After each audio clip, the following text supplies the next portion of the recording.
En este video de Para Brahman vamos a hablar de el tiempo-espacio y el espacio-tiempo y cómo esta gran estructura o ley de la naturaleza, de la cognitividad, de la percepción y del conocimiento posee una dinámica mucho más flexible y dinámica, o mejor dicho, y modulatoria de lo que creemos. En un principio tenemos que comprender que es imposible concebir el espacio sin tiempo y el tiempo sin espacio. Ambos pertenecen a una misma estructura, no están diferenciados. Porque el espacio en sí mismo necesita depender para poder manifestarse como espacio para que haya algún objeto conceptual.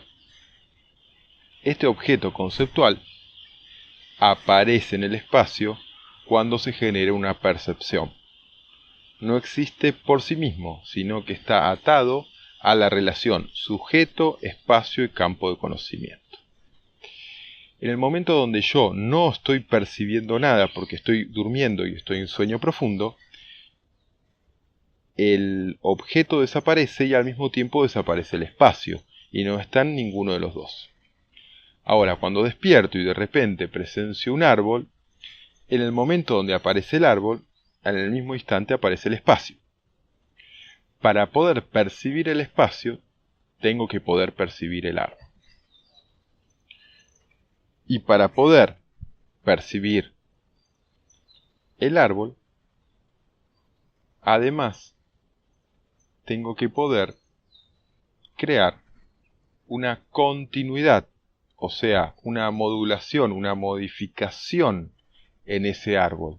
Porque el árbol no es algo fijo, no es algo que esté como un recuerdo en la memoria, sino que está en un presente que es dinámico, es fluido. Entonces, en el desgaste, en la fluidez, en la modificación de eso que percibo como árbol, cuando decimos modificación es que la percepción va creando un enlace de imágenes, de representaciones, que van mutando de instante en instante. Viene un viento y las hojas se mueven, baja el sol y el árbol se opaca. Me acerco al árbol y el árbol se vuelve más grande, se pone más en primer plano. Me voy lejos y el árbol se percibe como un punto en un horizonte.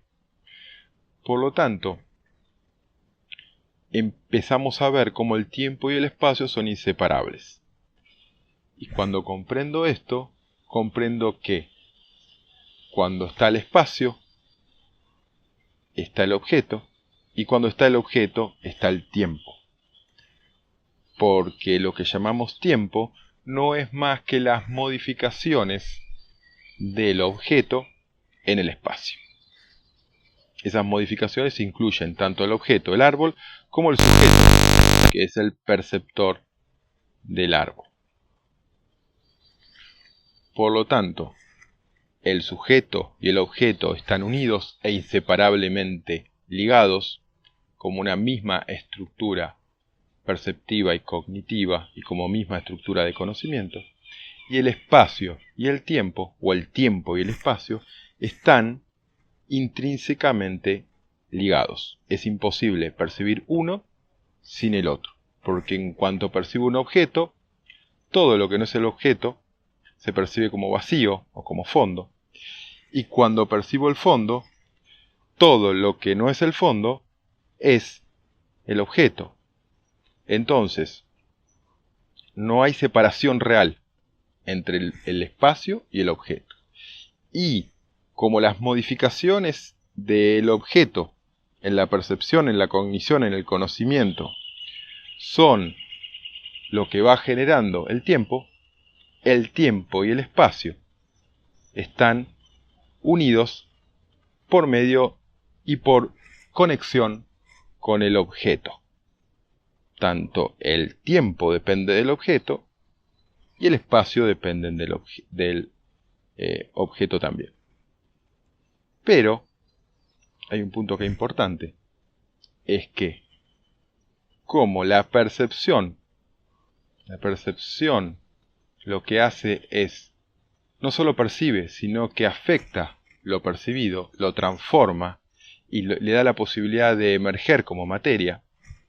Recordemos que cuando yo percibo hay una potencialidad energética de los 5 elementos sutiles, y cuando lo percibo en esta combinación de los 5 elementos del sujeto con los 5 elementos potenciales del objeto, generan en ese momento la emergencia de la materia. En ese momento que se configura la materia como percepción, en el mismo instante, en el punto crucial de conexión del presente, se conecta o aparece, emerge, el espacio, que es todo lo que no es objeto o todo lo que lo rodea, y el tiempo, que es las modificaciones de ese objeto. Por lo tanto el espacio-tiempo, el objeto y el fondo, todo emerge en el instante de la percepción. Y esto nos explica, en conceptos de no dualidad, cómo en el fondo todo depende, en forma directa o indirecta, del sujeto perceptor. Esto no significa que si no está el sujeto perceptor, no hay espacio, no hay tiempo y no hay objeto. Lo que significa que el proceso cognitivo es la conexión simbiótica entre muchos elementos en un punto del presente.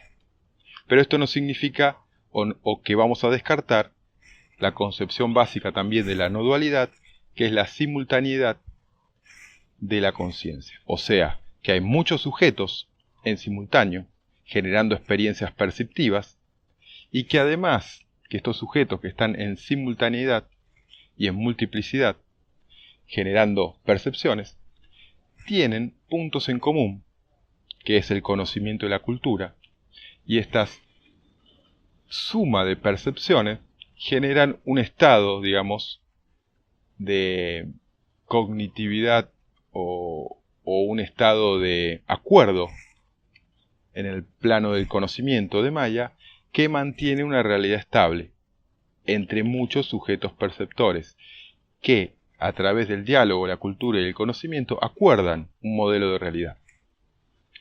Por lo tanto, si bien el samsara y el objeto conceptual luego aparecen con el perceptor, no dependen exclusivamente de un perceptor, sino que las estructuras se mantienen estables en el espacio-tiempo porque hay múltiples sujetos percibiendo y que además tienen afinidad cognitiva, porque tienen un conocimiento y una cultura compartida, por lo cual hace que el mundo se mantenga con cierta estabilidad, con cierta normalización, y si bien no todos percibimos exactamente igual, percibimos aproximadamente con una sintonía similar.